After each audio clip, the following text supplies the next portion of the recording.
Hello friends, स्वागत है आपका आज के हमारे नए वीडियो में, जिसमें मैं आपको फाइनेंस से रिलेटेड बहुत इंटरेस्टिंग जानकारी देने वाला हूँ। लेकिन इससे पहले मैं आपसे कुछ सवाल पूछूंगा जिनके जवाब आपको सोचना है। It's no secret, 2022 was a rough year. Our costs went up. Prices are up 11%. लेकिन हालात उलट गए। देश के कई कोऑपरेटिव बैंक घोटाले की बीमारी के शिकार हुए और जिनकी पूंजी से बैंक खड़ा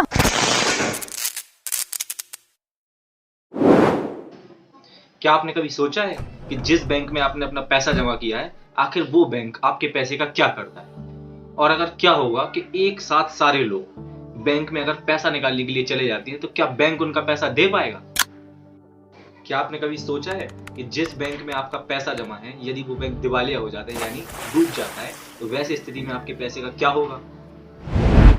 क्या आप आरबीआई की DICGS बीमा स्कीम के बारे में जानते हैं, जिसके तहत यदि आपका बैंक डूब जाता है तो आपको आपका पूरा पैसा वापस मिल सकता है? इन सारी बातों को जानने के लिए बने रहिए हमारे साथ हमारी वीडियो में। क्या आप जानते हैं कि बैंक आपके पैसे का क्या करता है, जिसके बदले वो आपको पैसे पर ब्याज और सुरक्षा दोनों देता है?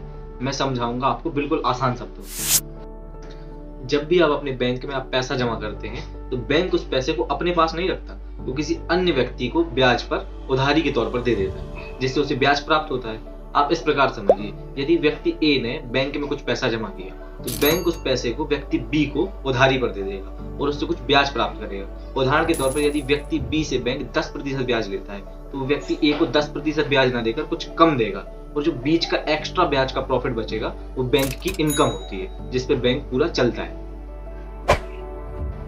अब आप सोच रहे होंगे कि यदि मैं अगले ही क्षण या अगले ही दिन अपना पैसा बैंक से वापस लेने के लिए चला जाऊं, तो क्या बैंक मेरा पैसा दे पाएगा? बिल्कुल हाँ, क्योंकि जब आपने जो बैंक को पैसा जमा किया, वो पैसा तो बैंक ने किसी और व्यक्ति को उधारी पर दे दिया, लेकिन कोई अन्य व्यक्ति भी तो बैंक में डिपॉजिट करने के लिए आया होगा, तो उसका पैसा बैंक उठाकर आपको दे देगा। अब आप सोच रहे होंगे कि यदि हम दोनों भी बैंक में पैसा लेने के लिए चले जाए, तो कोई तीसरा व्यक्ति बैंक में डिपॉजिट करने के लिए आया होगा। मतलब ये कुछ उसी प्रकार है कि इसकी टोपी उसके सर, उसकी टोपी उसके सर, यानी बैंक पूरा मनी सर्कुलेशन के सिस्टम पे काम करता है, यानी पैसे को घुमाता रहता है और पूरा बैंक का सिस्टम काम करता है।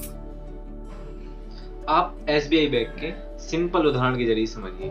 आप मान के चलिए कि SBI बैंक में केवल 100 जमा करता है और इन 100 जमाकर्ताओं ने SBI में केवल 10,000 रुपए जमा करके रखा हुआ है, लेकिन SBI ने इस 10,000 में से मैक्सिमम अमाउंट बाजार में ब्याज के तौर पर दे रखा है।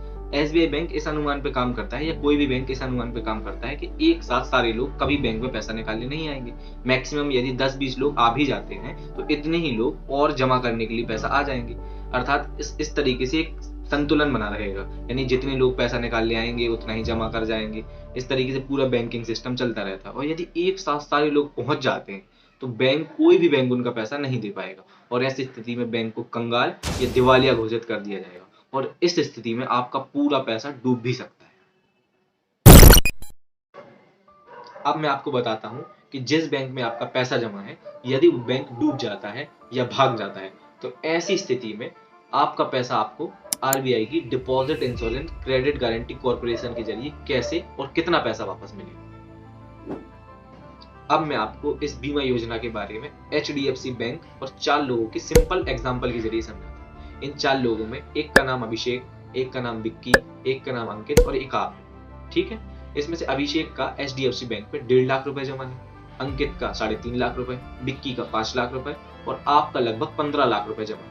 अब यदि HDFC बैंक डूब जाता है, तो ऐसी स्थिति में किसको कितना पैसा वापस मिलेगा? तो जो अभिषेक है, इसको उसका पूरा 1.5 लाख रुपए वापस मिल जाएगा, अंकित को भी उसका पूरा 3.5 लाख रुपए वापस मिल जाएगा, विक्की को उसका पूरा 5 लाख रुपए वापस मिल जाएगा। लेकिन जो आपका 15 लाख रुपए उसमें जमा है, उसमें से केवल आपको 5 लाख रुपए ही वापस मिलेगा, क्योंकि इंश्योरेंस की जो मैक्सिमम राशि है वो 5 लाख रुपए है। यानी कितना भी आपका पैसा जमा हो, तो जो ये कॉर्पोरेशन है, ये केवल मैक्सिमम 5 लाख रुपए तक ही पे करेगी।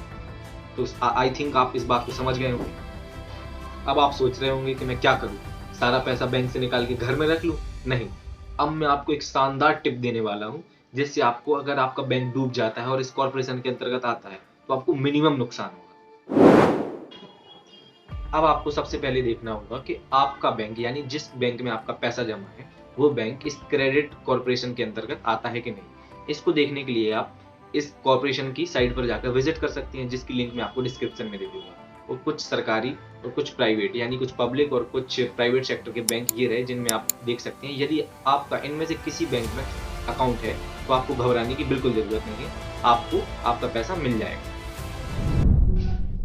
आपको अपने पैसे को सुरक्षित रखने के लिए ज्यादा कुछ नहीं करना है, केवल आपको अपने पैसे को एक बैंक में या एक संस्था में जमा कर नहीं रखना है, उस पैसे को डाइवर्ट करके रखें। यदि आपका टोटल 30 लाख रुपए जमा है तो 3 बैंकों में जो इस कॉर्पोरेशन के अंतर्गत आते हैं 10-10 लाख कर रखते हैं, या 5-5 लाख या 15-15 लाख कर जितना भी आपको ठीक लगे उस हिसाब से डाइवर्ट करके रखें, ताकि यदि एक बैंक आपका, जिस बैंक में पैसा है, यदि वो डूबता भी है तो आपको जो नुकसान है वो बहुत कम है। यदि आप एक साथ किसी बैंक में पैसा रखें, यदि 30 लाख रुपए जमा है, अगर वो डूब जाता है तो आपको सोचिए 25 लाख का नुकसान हो जाएगा। तो यदि आपने ये पैसे को डाइवर्ट करके 10-10 लाख रुपए करके रखा है, तो आप सोचिए कि यदि कोई भी बैंक, जिस भी बैंक में आपका पैसा है, यदि वो डूबता भी है तो आपको कम मिनिमम नुकसान होगा। यदि 10 लाख जमा है तो मिनिमम 5 लाख का नुकसान ही होगा। इसलिए आप अपने पैसे को डाइवर्ट करके रखें। फाइनेंस रिलेटेड और बेहतरीन जानकारी के लिए बने रहिए हमारे साथ हमारे YouTube चैनल पर, और हम आपको ऐसे ही और बेहतरीन फाइनेंस और भी बहुत अच्छी जानकारी देते रहेंगे। Thank you,